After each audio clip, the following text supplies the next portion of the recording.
भैया खिया दो भैया के।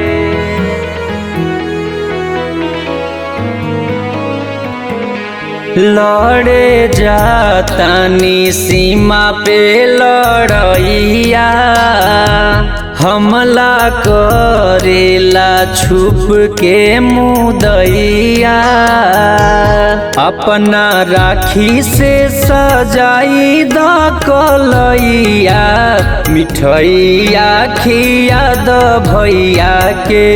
बहिनी प्यार से तू करना विदैया, मिठैया खिया द भैया के।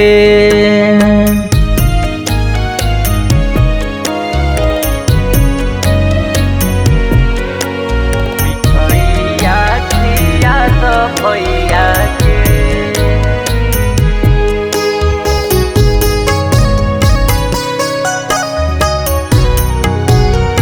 भैया खिया दो भैया के।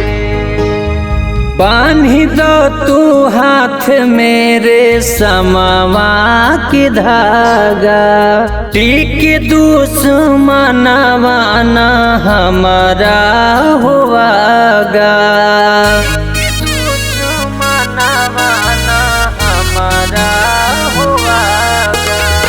बांधी दो तू हाथ मेरे समवा के धागा, टिक दुश्मनवा ना हमारा होवागा। भइल सीमा पे जाए के समैया, जीत के जंग आई कर तू दोहैया।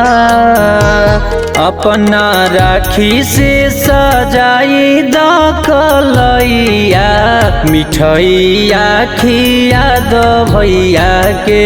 बहिनी प्यार से तू करना विदैया, मिठैया खिया द भैया के।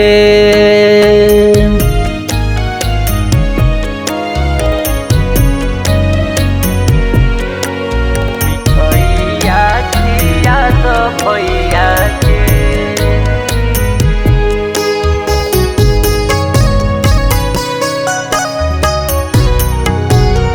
भैया खिया दो भैया के। झंडा फहराई देव हम सीमा पारो, भैया के साथ जदी बहिनी के प्यार हो।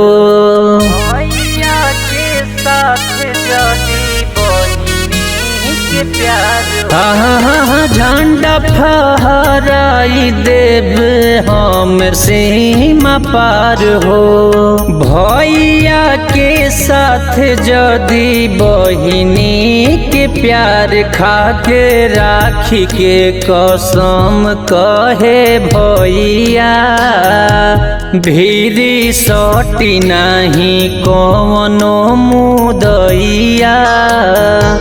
अपना राखी से सजाई द कलैया, मिठैया खिया द भैया के।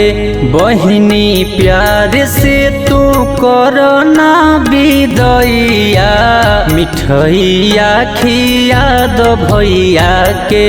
बहिनी प्यार से तू करना विदैया, मिठैया खिया द भैया के।